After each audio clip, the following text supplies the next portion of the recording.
Hello everyone! Today I'm going to be reviewing the third studio album by Janelle Monáe. This album is titled Dirty Computer, and it was just released. I have a little thing of hair that's just like popping out. Please forgive me, I don't know what to do about it. It's just gonna be there. This album also comes with a full-length movie, the emotion picture, E-Emotion, get it? So clever. Called Dirty Computer, which I've also just watched as I filmed this review, and oh my gosh, I almost have more to say about the visuals than I do about the album, but let's dive into this record because I'm really excited that Janelle Monáe, she's an artist that I wasn't necessarily following her career from the beginning with. I'd heard of her right from the beginning with Arch Android, but I never really listened to her music until in college, and then even then it was only songs like Tightrope. I never really got into Electric Lady, her second album. I think I heard maybe one song from it. I know, I'm terrible. I skipped over it somehow, and then the problem is it's like, there's so much else I'm listening to, I don't have time to go back and listen to her back catalog. I will eventually, I'm sure. Right now, I'm just focusing on Dirty Computer. I'm almost embracing her like she's like a new artist, even though she's been around for quite a while. And to be honest, there's something about this record that I find really appealing that maybe I was not quite so interested in her earlier records. Not that they weren't objectively good. Just subjectively, I wasn't as interested in the sound. Although I love Tightrope. That song is amazing. So I'm not going to use Tightrope as a frame of reference. I know other songs of hers, but it's just the only ones coming to my mind. Dirty Computer is a little bit of a departure for her in sound, and yet at the same time, it's the similar kind of funky groove that she was implying with hints of disco, hints of 60s. She's got a lot more 80s influence on certain songs like Crazy Classic Life that has a very strong 80s synth in there. Song sounds straight out of the 80s, really. And it's a really fun pop song. And then, of course, she's also embracing hip-hop, if not even more so in this record, with songs like I Got the Juice and Django Jane. She is really, and even Pink to some extent, she is really embracing hip-hop and electronic, and it is so inviting, and at the same time, it's meant to be a little bit off-putting. And so the melodies are always sometimes a little bit off, a little bit different and complex in their structure, so that it's hard for you to remember the melodies, but then there are always catchy hooks that come in and allure you. She's got some really interesting features on this record. She has Zoe Kravitz, she has Pharrell Williams, she has Grimes, and Brian Wilson of the Beach Boys, though he doesn't actually really say much. He sort of makes his classic sort of like oohs and ahs in the background that are heavily synthesized and edited over top of Janelle's vocals as she sings in the opener Dirty Computer, which is this very beautiful, harmonic, almost a cappella sounding song that kind of just sets the vibe. It's a little bit R&B, but it's also very classic, and just sort of discussing how I am a dirty computer, I have bugs, I am ready to be scrubbed clean. The concept for this album is all about being a dirty computer. As you know, she likes to embrace this sort of Afrofuturistic, technological, dystopian fantasy into her works. And she was really inspired by Black Panther, which just came out, for a lot of songs and themes on this record. And you can definitely hear that influence. This album speaks about empowerment, it speaks about feminism, it speaks about racism, it speaks about all counteracting that, celebrating. It's a LGBTQ celebratory record. As we all know, Janelle Monáe is embracing her pansexuality, and her love interest, which is Tessa Thompson. Tessa Thompson, who features in the visuals, plays her love interest and is also a girlfriend of hers in real life.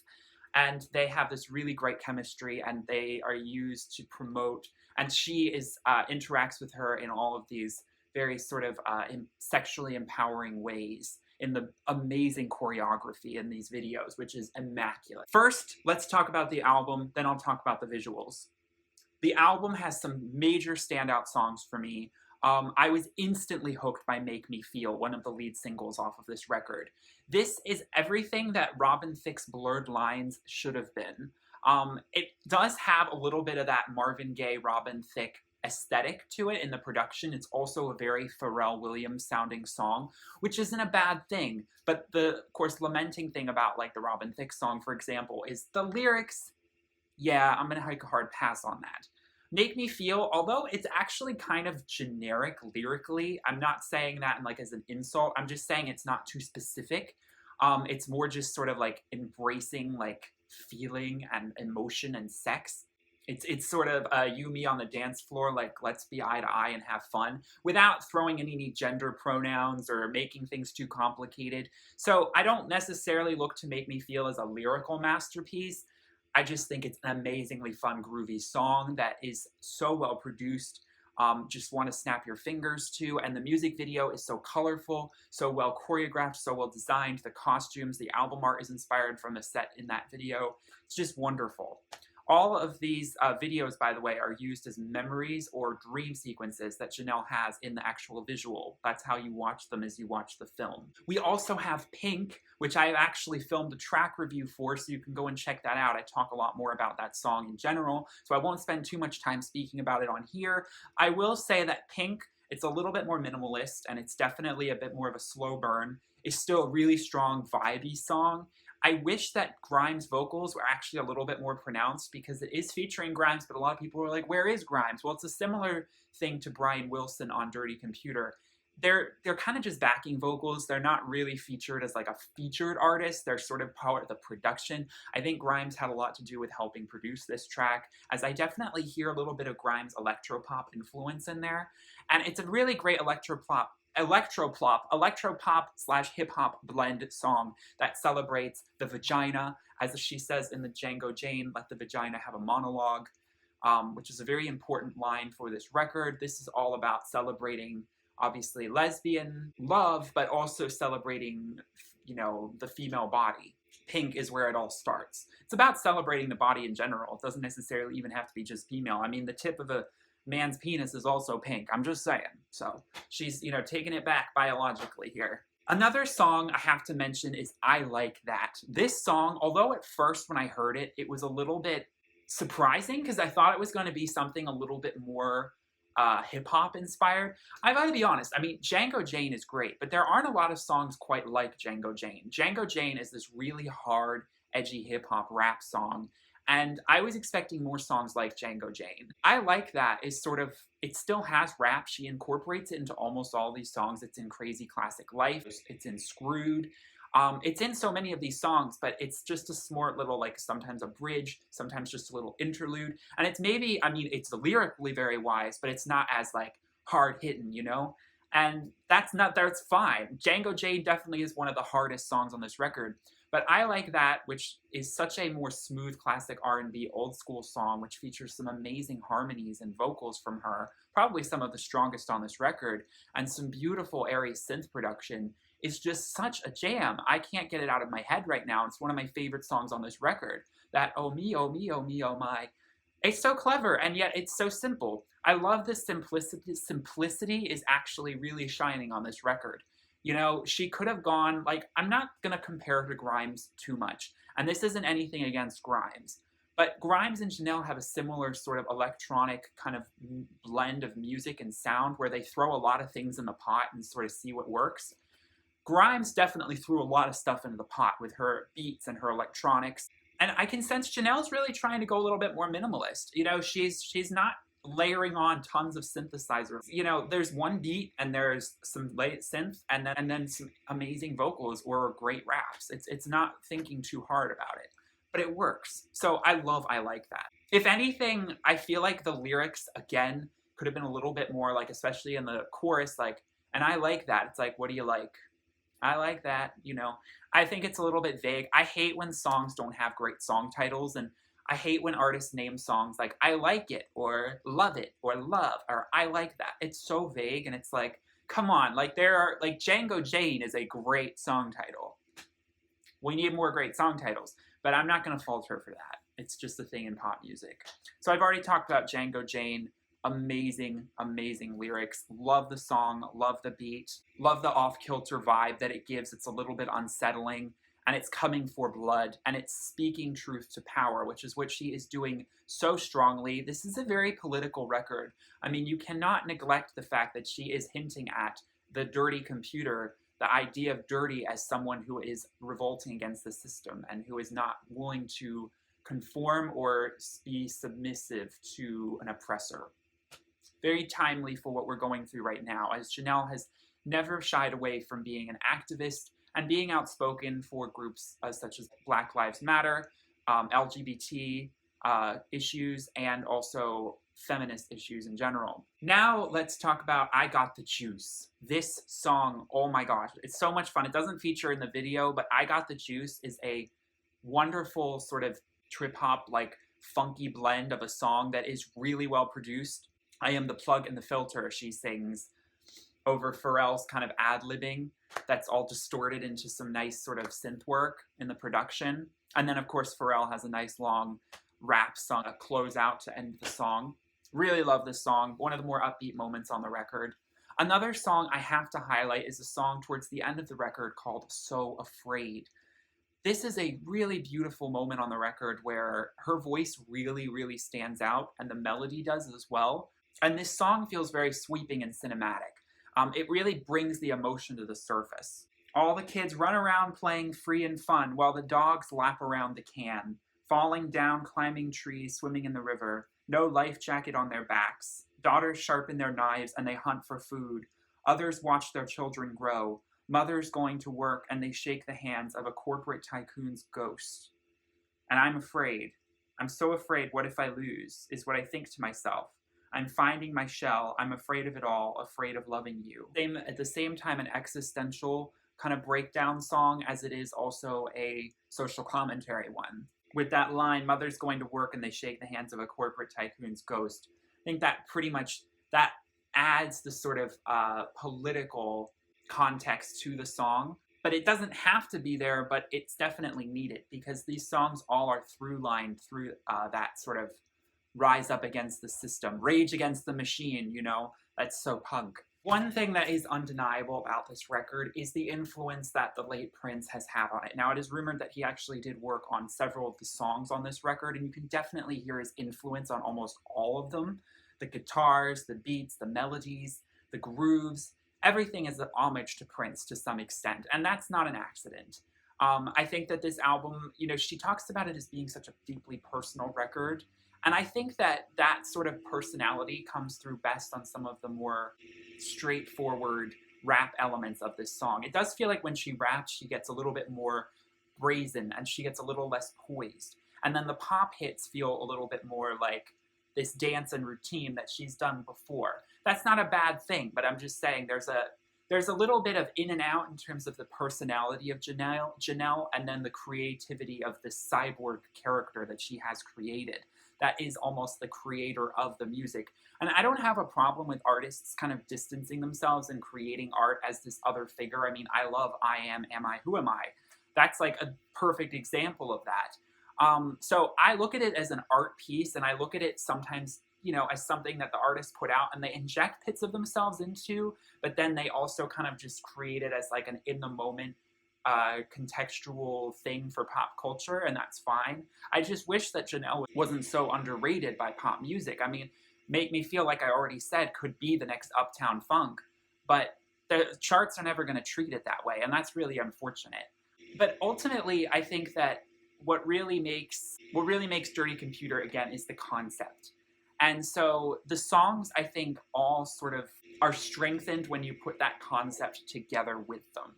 And they're all packaged together. And I like that. I'm an album artist, and I think that although Make Me Feel does kind of want to burst out, and same with Django Jane, the two singles that she ironically released earlier on to precede this album, they do want to kind of jump out and be like, look at me, I'm lead singles, and I want to be like this own commercial product. These are all a part of a body of work. And so, personally, I mean, I'm sure this album, my opinions on it are going to change over time. Songs that I'm not so crazy about, I will just list off. Maybe Take a Bite. It's fun, but maybe it just doesn't feel quite so memorable for me. It's definitely another 80s pop moment on this record. And then also Americans that closes out the album. I like it. I like the punk aesthetic for it, and I like that it's a bit rock and roll, and yet at the same time it's spitting truth about the current day and age. It definitely has, again, so much Prince in it. But maybe it's not so much my style. I just don't gravitate to those sort of songs as much. I like, ironically, when she does get a little bit more hip-hop, and then also when she gets more stripped back and eerie, like with Don't Judge Me. This is another song that is so personal, and you can definitely hear that in the way it's recorded, the invulnerability in her voice, and the sort of spaced out, eerie synth work that's going on around her. It's a really beautiful moment on this record. The song Screwed, she actually talks about literally being about the day November 9th, 2016. There's some really, really powerful lyrics in this song. I hear the sirens calling and the bombs are falling in the streets. We're all screwed. It's not perfect, baby, but I go sex crazy because I feel so screwed. We're gonna crash your party. I don't care. You fucked the world up, so we'll fuck it all back down. I love that line. We'll put water in your guns. We'll do it all for fun. And then in the spoken word bridge, she really spits truth. See, if everything is sex, except sex, which is power, you know power is just sex. You screw me, and I'll screw you too. And then at the end, she changes the last line to now ask yourself who's screwing you. Subvert the idea, subvert the norm. Sex positivity is a huge thing on this record, and that comes across from the get-go. And I love that, but it's something that, you know, for instance, like, I don't know if my parents would necessarily understand. They're very liberal, and they're all for LGBTQ rights and all these things, but the overt sex positivity is probably too much for them, for their generation and understanding, which is a shame, because I really want to show this visual to them. Let's talk about the visual, because I really do want to spend a lot of time talking about it. Dirty Computer, it tells the story of a person who is then turned into a basically soulless robot who's had all their memories wiped because they were tainted, they were dirty, they had a virus that needed to be cleaned. They believed in revolting against the system, and that is not okay, as we all know, right? So they had to be cleaned, and along the way she meets Tessa Thompson, who she knew and was in love with in the past, and because she remembers her, and then that sparks the memory in Tessa herself, who is named, they have all these names, like, you know, Jane 5731, you know, they're using these sort of pseudonames to, you know, to give the idea of loss of autonomy. It's a very Orwellian sort of story. At the very end, when you think that Janelle has been completely wiped clean and they've deleted all of her memories and all of her dreams and fantasies, she is sparked back to life because of the connection that she has with Tessa's character, and they overcome the system and they revolt and run away. So it ends on a good note, but you have to watch the credits to see the good note, because it seems like it ends with this, oh, she's been gassed, which is how the gas comes in and sort of wipes her mind. That's how they clear the memories from her brain. And you'd think, oh, it's not a very happy ending. At the very end, she says, sign your name on the dotted line. Again, all of this 1984 comes to mind. All of this is about, like, you know, being a aware and woke individual and being careful about what you subscribe to. Janelle has described what a dirty computer really is, and it is describing how all of us are computers. Our brains they work similar to how a hard drive would work, all of the neural transmissions, and we are all supposedly programmed to be the same, you know, as humans, but we're all different, really. And unfortunately, those differences have been discriminated against throughout history. Difference of skin color, difference of sexuality, difference of class background, difference of gender. And so we are forced to believe that we are malprogrammed, or that we have a virus, and that we are dirty computers. She also alludes to how we all come from dirt, and we'll go to dirt at the end, so that's also where the dirt comes from, and from the earth. So this idea of being a dirty computer and reconciling that, she talks about this album being split up into 3 sections. The first part of the album is what she calls the reckoning, and it is basically the point where you are told you are a dirty computer. It has been brought to your attention that you are being discriminated against. So all of these songs, like Screwed, for example, being the biggest one, which she says is directly inspired by November 9th, 2016, the day we all woke up, and literally many of us feared for our own livelihoods because of this administration's rise to power. This is that anger, but it's also that gut reaction to say, no, I'm going to celebrate my life.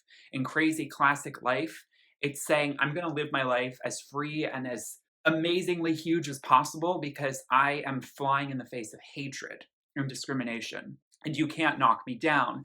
The beginning has MLK's speech, definitely needs to be in there to set the context, and we definitely get this powerful sort of urgency to the beginning part of this record that leads into the middle part, where she talks about, instead of feeling so negative and down about yourself, people saying, you're different, you're going to hell because you're gay, you're lesser than because you're poor. You're dirty because of the color of your skin.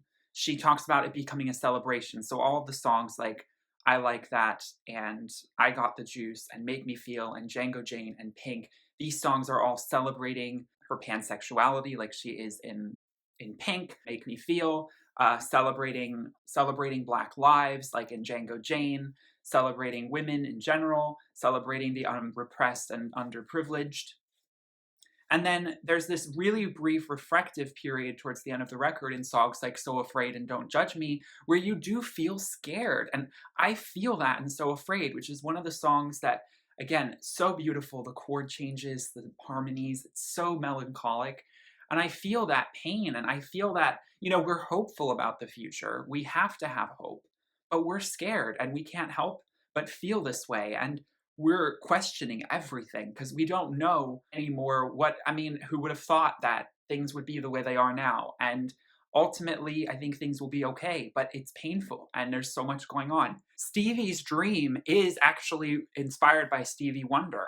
She knows Stevie Wonder, actually, believe it or not. And it's so crazy. She has a relationship with him, but she had a relationship with Prince as well. And she talks about being in such awe of Stevie's character and his perseverance, as Stevie was he lived through all of this turmoil of the 60s and then was one of the biggest forces to create the national holiday for MLK, going through all these assassinations, Malcolm X, Martin Luther King, John F. Kennedy, and still feeling such compassion and love to confront and change the world for good and not just getting overcome by anger. And that's what Stevie's dream is about. It's about not letting anger cloud your vision of love for a unified world, to communicate through love in everything that you do. You have to have the wisdom, but love is this own wisdom of its own, and we can't let anger cloud everything. It's very easy to in this day and age, but we have to see with love. It's reconciling all of this. And then the album ends very directly with Americans as, again, a celebration, saying, no, you know what, I'm going to put my middle finger up to this. I'm not going to let this get me down. I'm an American just like everyone else. I pursue the American dream. The American dream should not discriminate against people because of whatever reason, and it is all inclusive. Ultimately, whatever some pseudo leader tries to tell us otherwise. And so I will hold my head high and walk out with my partner, with my love, with my convictions strong, and as a more unified body of people. And ultimately, that's all this album is. It's just, she talks about how she wanted to put it out for years. I mean, this idea for the album, the concept, the fearlessness. This is an album about being visible when everyone is trying to make you invisible. This is an album about celebrating being you when everyone is trying to make you feel as though that you is a bug, a computer virus that needs to be scrubbed clean, like the film talks about. It's brilliant and yet at the same time so simple and so needed once again in this current time and age. The context that this record is coming out in what's going on right now. This is why I truly believe Janelle is one of those really true woke artists. As she says, I'm left to center and that's right where I want to be. And I like that. And I just think is not a accident that it's in those lyrics. On the subject of being aware and awoke, I was wondering if I was going to touch on this in this review. Janelle Monáe, I believe she is a truly woke artist. I think that in the light of Kanye and what he's been saying lately, Janelle Monáe is a very nice antidote. Janelle Monáe has always been fearlessly creative, and one would consider her an independent free thinker. I don't deny that Kanye is still a genius creatively. He's made some amazing things. And he says some very truthful things about free thinking and about empathy and love and creativity. That I cannot deny. But Janelle puts it best in an interview that she did. I think it's with Charlemagne. I'm not entirely sure. I'll put it in this video, where she is asked about Kanye's version or idea of free thinking, and she gives the perfect response, which I'd love tattooed all over my body. Racism is in your mind. It's not real. And that we should get we should get over slavery. We're using it as a tool to make ourselves victims. And we should have a more victor mentality. Yes. What does Janelle Monáe say to that? Well, one, I don't agree with him. If that is true, and he's supporting anybody who who thinks that, I don't agree with him at all. I believe in free thinking, but I don't believe in free thinking if it's rooted in or at the expense of the oppressed. If your free thinking is used as fuel by oppressors to continue to oppress Black people, minorities, I think it's bullshit and it's not okay. Your rights end where my rights begin. And this is the foundation for the understanding that people who support Trump and the administration, or people who support leaders who are only about one vision, are only about an exclusive sort of idea of people, hierarchically basing things, they don't understand that they are not actually, through their acceptance of this other, they are not actually helping further the cause of love or empathy. And so I don't want to spend a lot of time in this video talking about Kanye West. I recorded a whole lot where I rambled on about it. I may make a separate video talking more about it, but this is about Janelle Monáe. I don't want to turn the discussion to that, but I had to reference that one thing because, it just happened and Janelle was asked to comment on it. And I think the timing is just kind of interesting because Janelle will always want to stand up. And artists like Janelle they'll always stand their ground on their beliefs. And, that doesn't make them stubborn. That doesn't make them fascist. That makes them true warriors of light and good. And that is all we need to live in a world where discrimination is not tolerated. This administration, so many Trump supporters talk about how Trump is not actually racist and he's not sexist even, which is really hard to fathom anyone believing that if you judge his track record with women. But there are so many people who are trying to convince that we're just upset about everything and we're just whiny. I'm not going to go into it, but look around, wake up, look outside. Especially, I don't know. You gotta, especially if you're not like in the wealthy top percent, because those people are so out of touch, which unfortunately Kanye kind of is as well.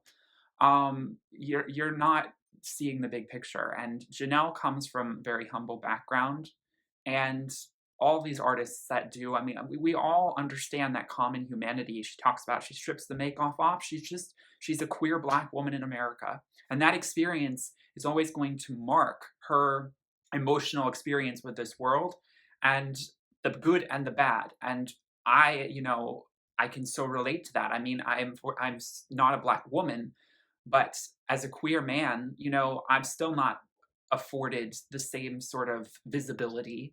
And although I definitely think that the plight of the woman of color is the biggest plight of this day and age, all oppressed people, all people who live in poverty, all people who are ignored or not treated fairly, all deserve equal part at the table to be represented, even if statistically they may be a minority. So anyway, I had to go on that little rant, but Dirty Computer is a statement, and it's a statement very much needed. I am proud to be a dirty computer. Say it with me. I hope you guys enjoyed this review. Thank you so much for watching.